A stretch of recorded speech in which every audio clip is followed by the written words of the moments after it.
Hello and welcome to Life Story 999. Today, we bring you a story of resilience, courage, and justice. What would you do if you were wrongly judged because of someone's bias? Let us know in the comments below or email us your own stories. We love hearing from you and might even share your story in a future video. It was a bright morning in Savannah, Georgia.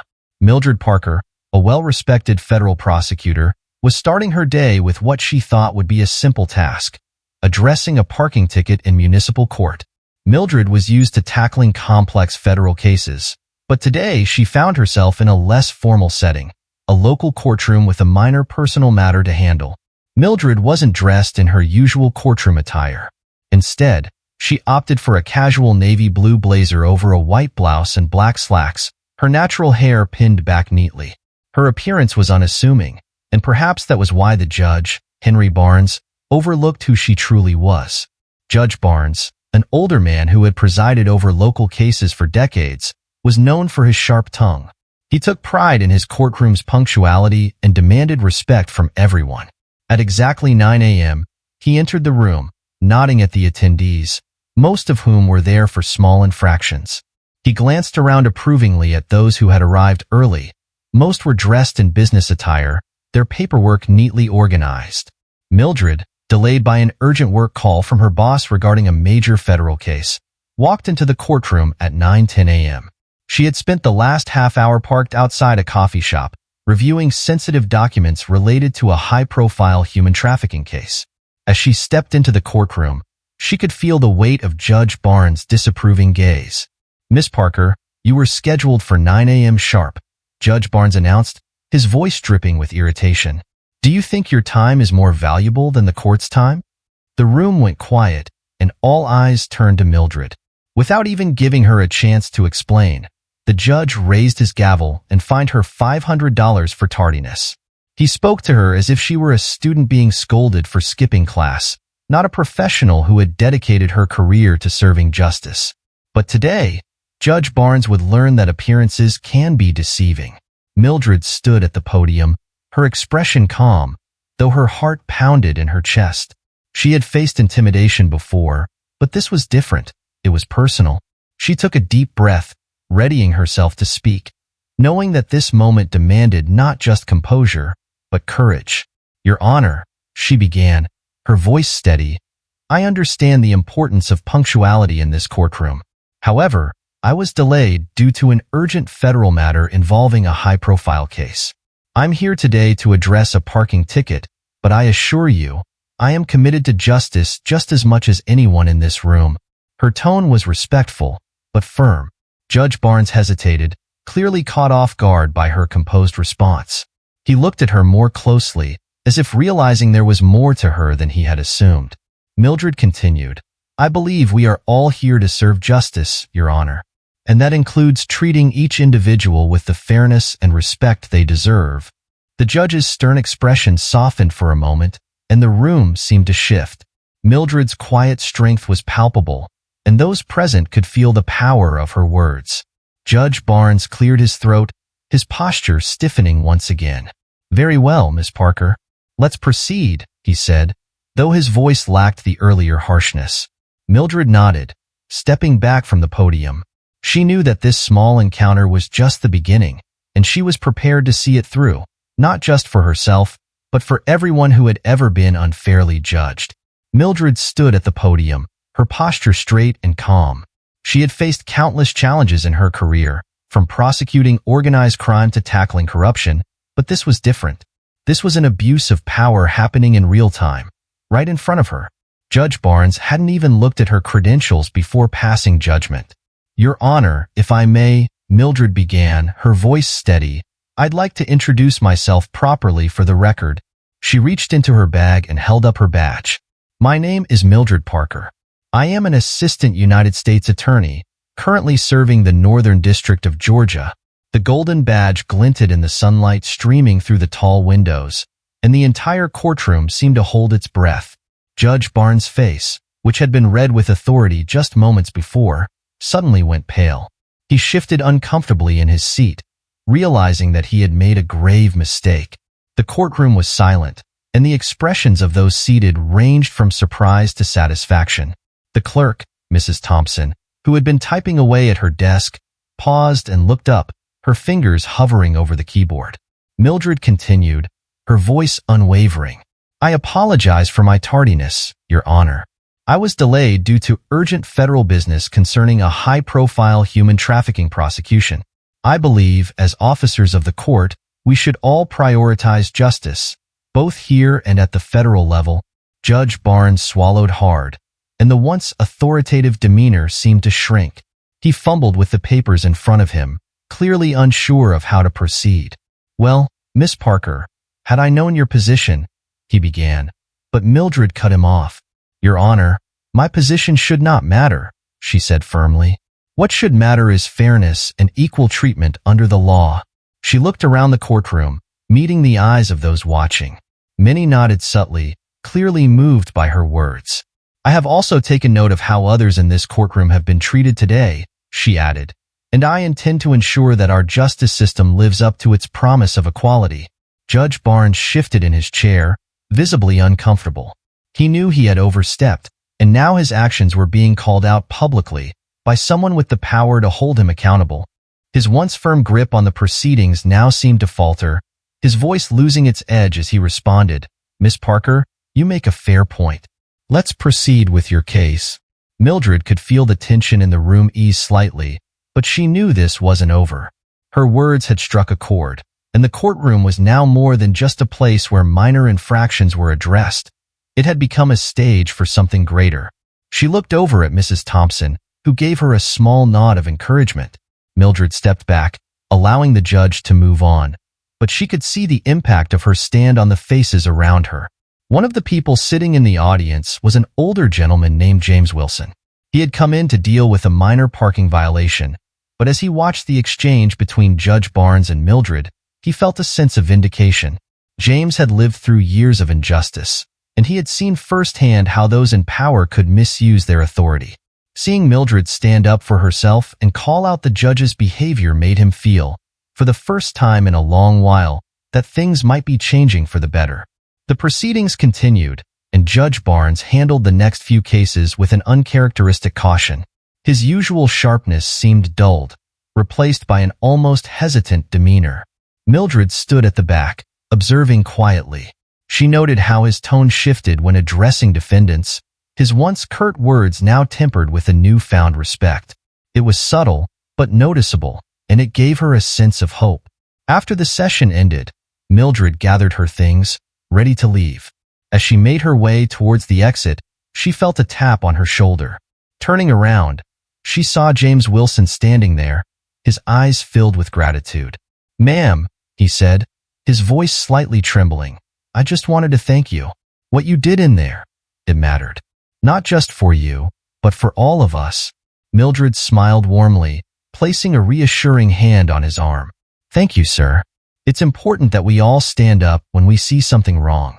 That's the only way we'll make things better. James nodded, his eyes moist with emotion. You're right. I've seen a lot in my time, and what you did today, it's a step in the right direction. Mildred watched as James left the courthouse, his shoulders a little straighter than before. She knew that moments like these, small as they might seem, could create ripples that led to bigger changes. As she walked out into the bright sunlight, Mildred felt a renewed sense of purpose. Today had been about more than a parking ticket. It had been about standing up for what was right, no matter the consequences. The next day, Mildred returned to her office at the federal courthouse. She had a meeting scheduled with her boss, a senior attorney who had always supported her work. As she walked in, her boss looked up from his desk, a knowing smile on his face. I heard about what happened in municipal court yesterday, he said, motioning for her to sit. You made quite an impression. Mildred sat down, nodding. I didn't plan for it to happen that way, but it felt necessary. Judge Barnes was out of line, and I couldn't just let it slide. Her boss leaned back in his chair, considering her words. Well, it seems like your actions are already making waves. I've received calls from a few people, judges, attorneys, even a couple of community leaders. They're talking about introducing bias training for judges across the state. What you did might just be the catalyst for real change. Mildred felt a mix of emotions, pride, hope, and a bit of disbelief. Bias training? That would be incredible, she said, her voice filled with cautious optimism. It's still early days, her boss replied, but it's a start. And it's because you had the courage to speak up. Remember, real change doesn't happen overnight, but it starts with moments like this. Mildred left her boss's office with a renewed determination. She knew the road ahead would be challenging, there would be resistance, and not everyone would welcome change.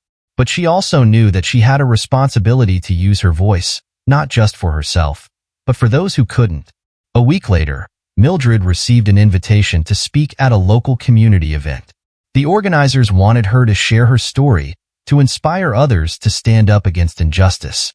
Mildred accepted, knowing that this was an opportunity to reach even more people. On the day of the event, she stood before a room filled with community members of all ages, each one eager to hear her story. "Good afternoon, everyone," she began, her voice carrying across the room. "I want to talk to you today about courage. Not the kind of courage that makes headlines, but the quiet courage that we all have within us. The courage to stand up when we see something that isn't right." She spoke about her experience in Judge Barnes' courtroom, about the importance of holding those in power accountable, and about the need for fairness and justice in every aspect of life. The audience listened intently, many nodding in agreement, some with tears in their eyes. After her speech, a young woman approached Mildred, her eyes bright with determination. "Thank you for sharing your story," she said. "I'm studying law, and I've always wondered if one person can really make a difference. You've shown me that it's possible." Mildred smiled, her heart swelling with hope. "You can make a difference," she said. "We all can. It just takes the willingness to speak up, even when it's difficult." As Mildred left the event, she felt a sense of fulfillment. The confrontation with Judge Barnes had been just one moment, but it had led to something far greater, a conversation, a movement, and the beginning of change. She knew there was still much work to be done, but she was ready, and she knew she wasn't alone. The courtroom, once a place of intimidation, had become a place of transformation. Mildred had faced the abuse of power head-on and emerged stronger, not just for herself, but for everyone who believed in justice. And that was only the beginning. The story of that morning didn't end in the courtroom. Word of the incident spread quickly through the legal community. By the end of the day, Mildred had received calls from colleagues, friends, and even strangers who had heard about her stand against injustice. Many shared similar stories, times when they had been unfairly judged based on their appearance or background. Mildred realized that her experience was far from unique. A few days later, the local news picked up the story. A segment aired, showing Mildred's composed yet firm confrontation with Judge Barnes. It became a symbol of standing up against prejudice and discrimination in the justice system. The news anchor ended the piece by asking viewers, "How often does bias impact justice? And who will stand up when it does?" The clip went viral. People from all over the country began sharing their own experiences of injustice and bias in the legal system. Mildred received an outpouring of support, and soon, the conversation turned into action. A local civil rights organization reached out to her, asking if she would help lead a campaign for mandatory bias training for court officials across the state. Mildred agreed. She knew that real change required more than one moment of standing up. It required sustained effort. Together with the organization, she began working on a proposal for judicial reform, focusing on accountability and education. The proposal called for comprehensive bias training, regular reviews of judicial conduct, and a transparent process for reporting and addressing discrimination. Judge Barnes, meanwhile, was called in for questioning by the State Judicial Review Board. The board had received numerous complaints following the news coverage, and they were determined to investigate. In a statement to the board, Judge Barnes admitted that he had acted hastily and had not considered the full context of Mildred's situation. He expressed regret, but it was clear that his authority had been shaken. The Judicial Review Board decided that action was necessary. They required Judge Barnes to undergo bias training and placed him under probationary oversight for 6 months. It was a step in the right direction, but for Mildred, it was only the beginning. The legal system needed more than just individual corrections. It needed systemic change. Over the next few weeks, Mildred worked tirelessly with the civil rights organization. They held meetings with local leaders, spoke at community forums, and engaged with the media to keep the conversation alive. The public support was overwhelming, and soon, other attorneys and judges joined the movement. The proposal for judicial reform began to take shape, outlining key measures to ensure accountability, transparency, and fairness in the courtrooms. One evening, Mildred sat at her kitchen table, surrounded by documents and notes. She was exhausted, but the messages she received from people around the country kept her going. One message, in particular, stood out. It was from a young public defender in Texas who wrote, "Thank you for what you're doing. I've seen too many of my clients treated unfairly because of who they are. Your courage gives me hope that we can change this system." Mildred knew that the fight was far from over, but messages like this reminded her why it was important to keep pushing. The next day, she and her team presented their proposal to the State Judicial Committee.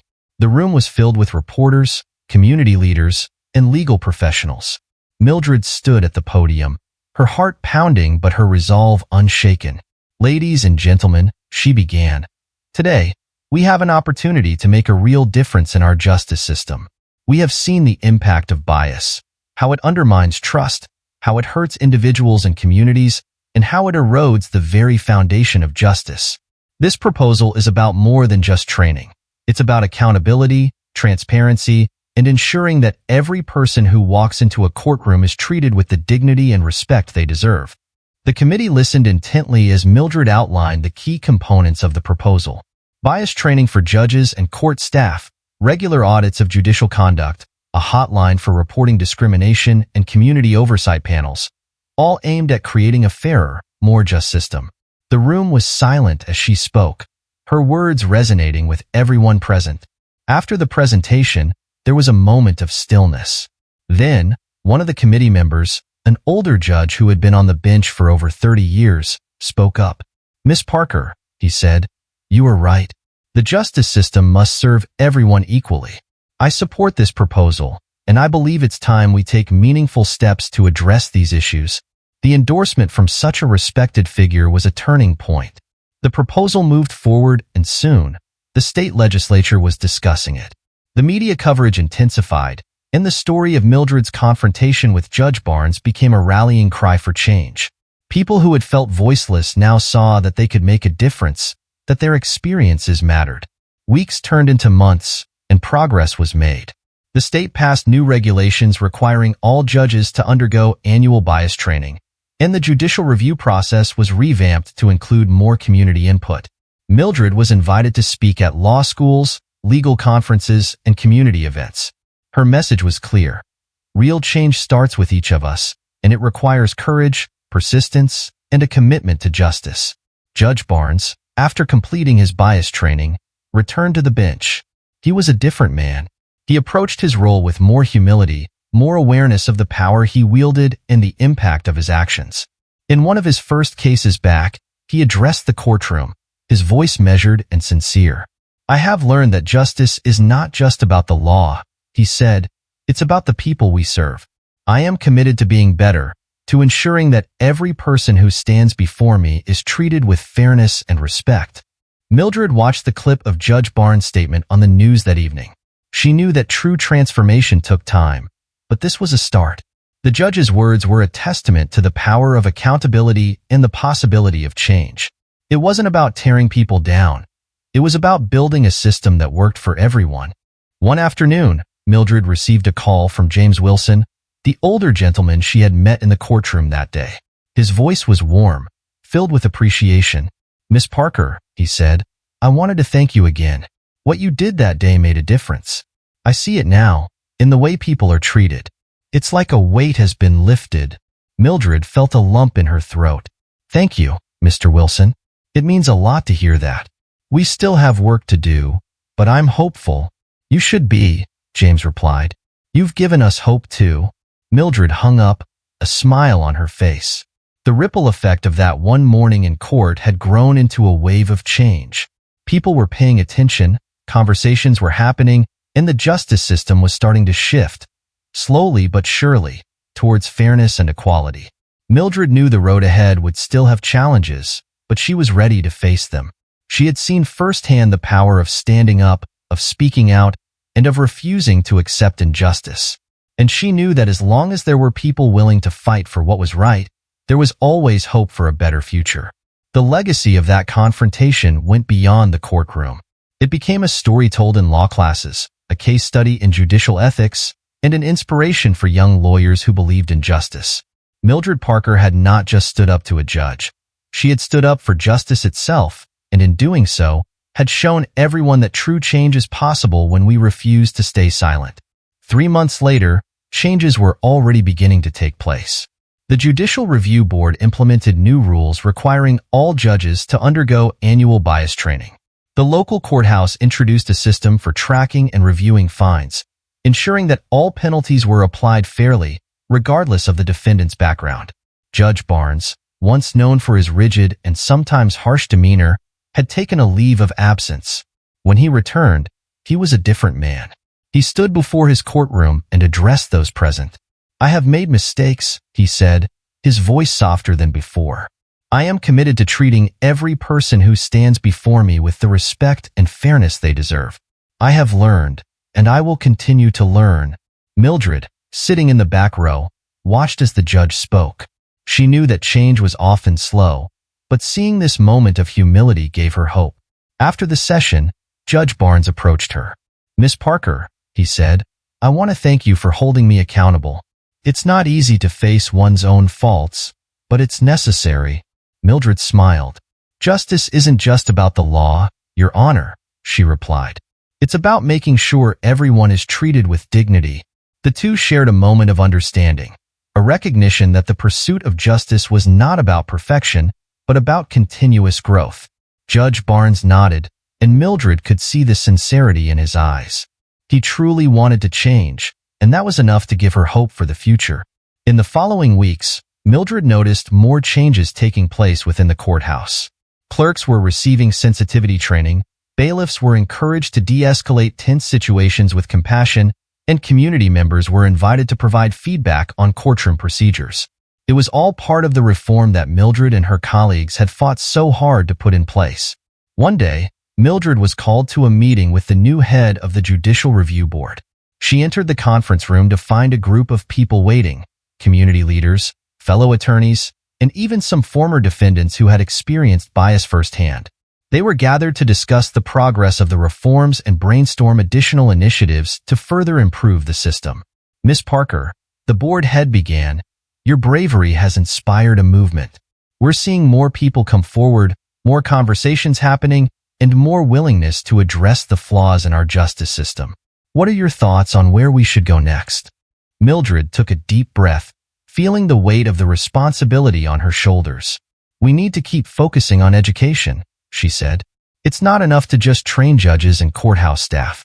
We need to engage the community, teach young people about their rights, and ensure that everyone feels empowered to speak up when they see injustice." The room was silent as everyone absorbed her words. Then, one of the community leaders, an elderly woman named Mrs. Jenkins, spoke up. "You're right, Miss Parker. We need to make sure that the next generation knows that they have a voice, that they can make a difference, just like you did." Mildred smiled at Mrs. Jenkins. It was moments like these that reminded her why she had chosen this path. It wasn't just about her. It was about creating a system that worked for everyone, where justice was not just a word, but a reality. As the meeting concluded, the head of the review board announced the formation of a new committee dedicated to community outreach and education. Mildred was asked to chair the committee, a role she accepted with a mix of pride and humility. She knew it would be a challenge, but she was ready to take it on.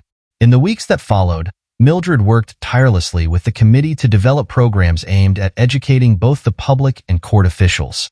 They organized town hall meetings, school visits, and workshops, all with the goal of fostering understanding and reducing bias. The response from the community was overwhelmingly positive. People were eager to learn, to be involved, and to help create a fairer system. One afternoon, as Mildred was leaving the courthouse, she ran into Judge Barnes. He was standing by the entrance, speaking with a young man who looked nervous. Mildred watched as the judge placed a reassuring hand on the young man's shoulder, offering words of encouragement. It was a far cry from the man she had faced in court just months earlier. Judge Barnes caught Mildred's eye and gave her a small nod. She nodded back, a smile tugging at her lips. It was a reminder that people could change, that even those who had once been part of the problem could become part of the solution. Mildred continued her work, knowing that the road ahead would not be easy. There were still many challenges to overcome, and not everyone was on board with the changes. But she also knew that the progress they had made was real, and it was worth fighting for. Every step forward, no matter how small, brought them closer to a justice system that truly served everyone. As she walked through the courthouse that day, Mildred felt a sense of fulfillment. The confrontation with Judge Barnes had sparked something much larger than she could have imagined. It had led to real, tangible changes, not just in policies, but in attitudes, in the way people treated one another, in the very culture of the courthouse. Mildred knew there was still much work to be done, but she was no longer alone in the fight. The community was with her, the courthouse staff was with her, and even Judge Barnes was with her.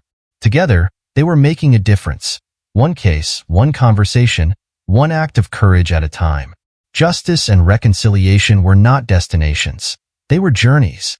And as long as Mildred had breath in her body, she would continue to walk that path, hand in hand with those who believed in fairness, equality, and the power of change.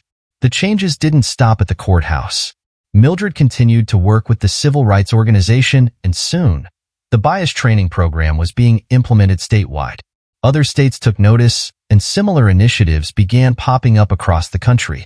Mildred's stand had sparked something much bigger, a movement toward a more just and fair legal system. Mildred also began speaking at law schools, sharing her experiences with young students who were just starting their careers. It's easy to become complacent, she told them, but real justice requires us to challenge the status quo. Don't be afraid to speak up when you see something wrong. Her words resonated with the students, many of whom felt inspired to pursue careers in public service and civil rights law. Mildred could see in their eyes the same passion that had driven her all these years, a desire to make a difference. Mildred's story became an inspiration for many. People who had felt powerless in the face of authority found hope in her courage. The local community rallied behind her, and soon, a scholarship was established in her name for law students committed to civil rights and justice. The scholarship was meant to support the next generation of advocates who would carry forward the fight for equality. One afternoon, Mildred received a call from a young law student named Daniel, who had been awarded the scholarship. He wanted to thank her personally. "Miss Parker," he said, "your story changed my life. I grew up in a neighborhood where people didn't trust the justice system, where we were always afraid that we wouldn't be treated fairly. You've shown me that change is possible, and I want to be a part of that change." Mildred felt a lump in her throat as she listened to Daniel. "Thank you, Daniel," she replied. "It's young people like you who give me hope for the future. Keep fighting and remember, real change starts with each of us." As the months passed, Mildred watched the movement grow. Community leaders, educators, and legal professionals across the country were coming together to address the biases that had long plagued the justice system. Judges who had once been resistant to change were now embracing the need for reform, and the culture within courthouses was slowly shifting. There was a newfound emphasis on empathy, fairness, and accountability.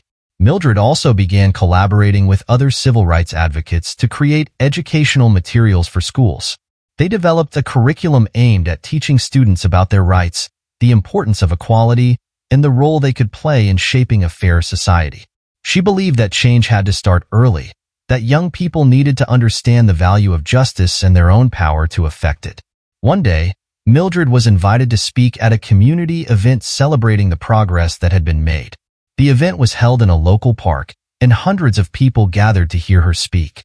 As she stood on the stage, looking out at the diverse crowd before her, she felt a deep sense of fulfillment. "Thank you all for being here today," she began, her voice steady and clear. "This journey has not been easy, and there is still much work to be done. But the progress we have made together gives me hope. It shows that when we stand up for what is right, when we refuse to stay silent in the face of injustice, we can create real change." Mildred spoke about the power of community, about the importance of standing together, and about the impact that each individual could make. She shared stories of the people she had met along the way, people like Daniel, who were ready to take up the mantle and continue the fight for justice. She reminded everyone that the pursuit of justice was a collective effort, one that required each person to play their part. After her speech, people lined up to thank her, to share their own stories, and to tell her how much her work had meant to them. Among them was an older man named Robert, who had been in the courtroom that day when she confronted Judge Barnes. "Miss Parker," he said, tears welling in his eyes, "you changed everything. You gave us hope when we had none. You made us believe that justice could be for all of us." Mildred took his hand, her heart full. "Thank you, Robert. It's people like you who keep me going. We're all in this together, and as long as we keep fighting, we can create a brighter future." As the sun began to set, Mildred looked out at the park, at the families gathered, the children playing, and the people talking and laughing together. It was a vision of the future she had always hoped for, a future where justice, fairness, and equality were not just ideals, but realities that everyone could experience. Mildred knew that the work was far from over, but she also knew that they were on the right path. The ripple effect of her actions had grown into a wave of change, and she was ready to continue riding that wave, pushing forward and lifting others up along the way. Together, they were building a brighter future, one step at a time, one voice at a time, one act of courage at a time. Thank you for joining us today on Life Story 999. Mildred Parker's courage in standing up to injustice is a powerful reminder that one voice can indeed make a difference. It shows us that even in the face of authority, we must never shy away from demanding fairness and dignity for all. What would you have done in Mildred's position? Have you ever faced a situation where you felt you were treated unfairly because of someone's bias? We'd love to hear your story. Share it in the comments or send us an email. Together, we can keep the conversation going and continue to push for positive change. If you enjoyed today's story, please give us a like, share it with your friends, and subscribe to our channel for more inspiring stories. Until next time, stay strong, stay kind, and remember, justice starts with each of us.